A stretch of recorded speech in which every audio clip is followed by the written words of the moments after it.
As we have already seen in 2 dimensions, there is more than one way to specify the position of a point in space.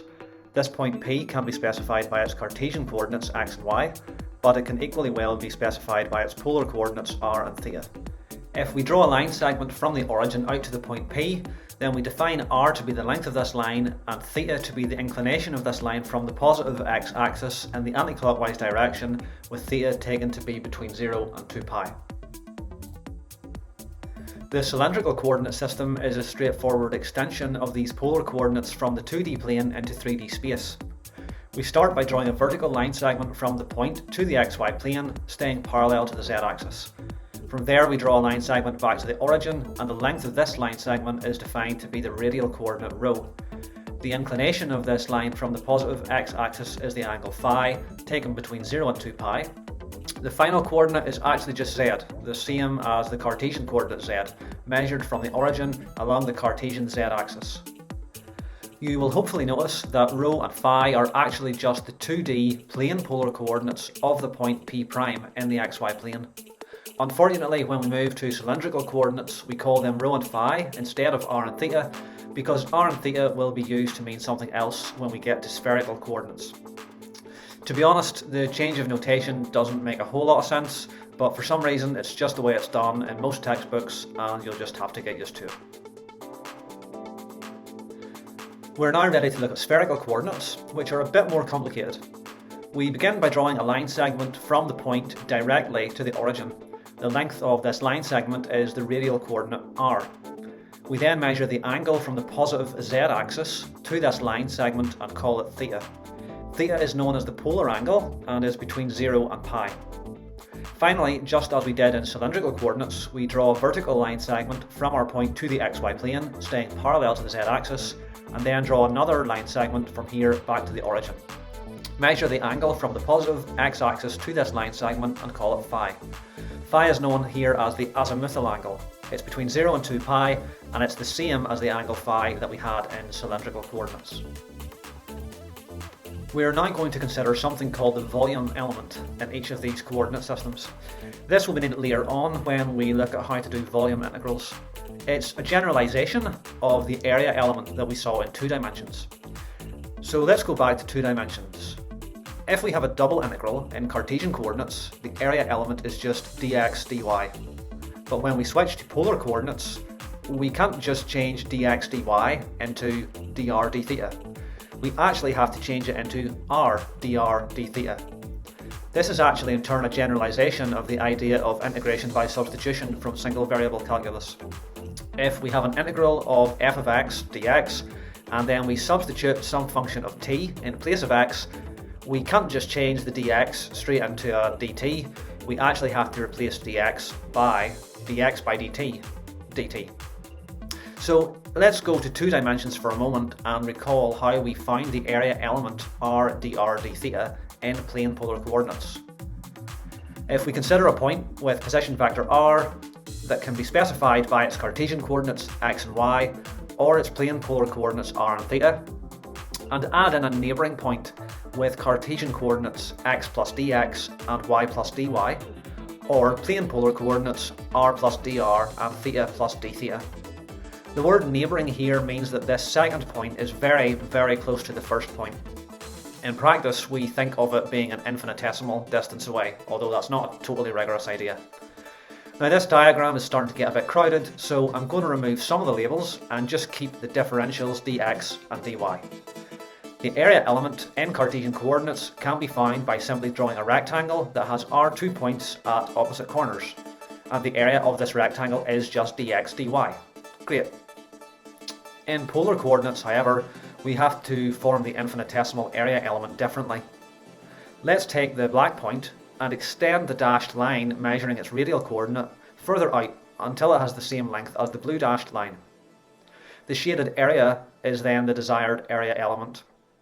The length of the long side is the difference between the radial coordinate of our 2 points, namely dr. The angle between the 2 dashed lines is d theta, so using the standard formula for arc length on a circle, the length of the inner short side of the shaded region is r d theta, and the length of the outer short side is r plus dr times d theta. Since all of these lengths are infinitesimal, then this region's area can be calculated by assuming it's rectangular. So its area is simply dr multiplied by r d theta. That is r dr d theta. Right, now to 3 dimensions. First up, cylindrical coordinates. Again, we've got 2 neighbouring points, and the infinitesimal differences between their rho, phi and z coordinates are just d rho, d phi and dz. If we consider the projections of these points in the xy plane, we know from what we've just seen in 2D polar coordinates that the area of the sector shown here in blue is rho, d phi. So, taking into account that the vertical distance between the 2 points is dz, the volume of the 3-dimensional volume element, shown here in red, is just the area of that blue sector multiplied by dz. In other words, rho, d phi, dz. Okay, on to spherical coordinates. Unfortunately, this one's much harder to visualise. So once again, we've got our 2 points. The black point has coordinates r, theta and phi, and the blue point has coordinates r plus dr, theta plus d theta, phi plus d phi.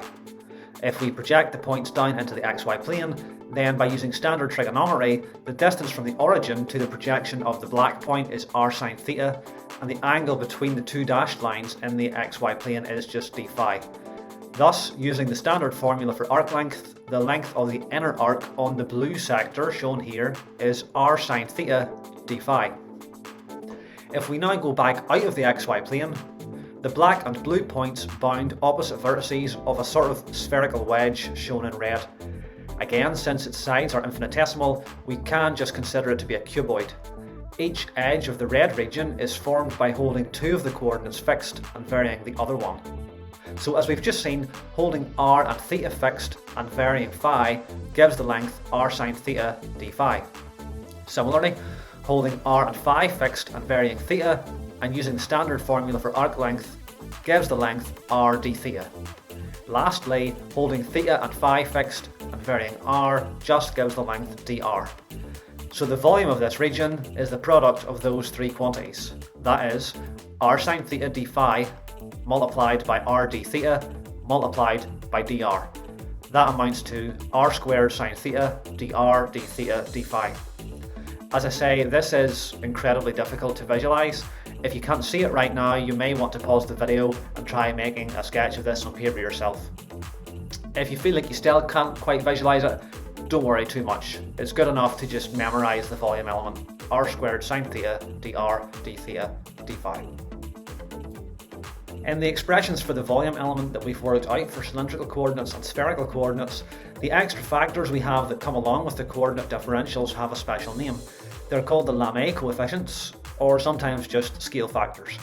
Cirque du Soleil? I don't think we want the word lame in the title. It is not lame. You are lame. It is Lamé. Lamé. Lamé, like the shiny fabric. Okay, Lamé. Right. There is a Lamé coefficient for each coordinate. The volume element is then just the product of all 3 Lamé coefficients and all 3 coordinate differentials. Finally, in each of these coordinate systems, if we fix one of the coordinates and allow the other 2 to vary, a surface is traced out. The area element on this surface is simply the product of the 2 Lamé coefficients and the 2 coordinate differentials for the 2 coordinates that are allowed to vary. For example, in cylindrical coordinates, if we fix the value of rho but allow phi and z to vary freely, the surface traced out is a circular cylinder of radius r and infinite length along the z-axis.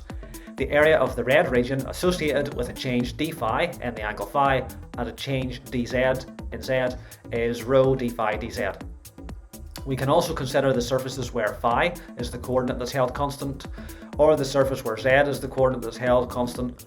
The surface area elements for these surfaces are as shown here. Another example is in spherical coordinates where we fix the value of r but let theta and phi vary freely. This traces out the surface of a sphere of radius r. The area of the red region, which I've drawn here at the front of the diagram for ease, associated with a change d theta in the polar angle theta and a change d phi in the azimuthal angle phi, is r d theta multiplied by r sine theta d phi, which is r squared sine theta d phi. We can instead consider the surface where theta is held constant or the surface where phi is held constant, and the surface area elements for these surfaces are as shown here. That's everything you need to know about cylindrical and spherical coordinates. In the next video, we'll look at general orthogonal curvilinear coordinate systems.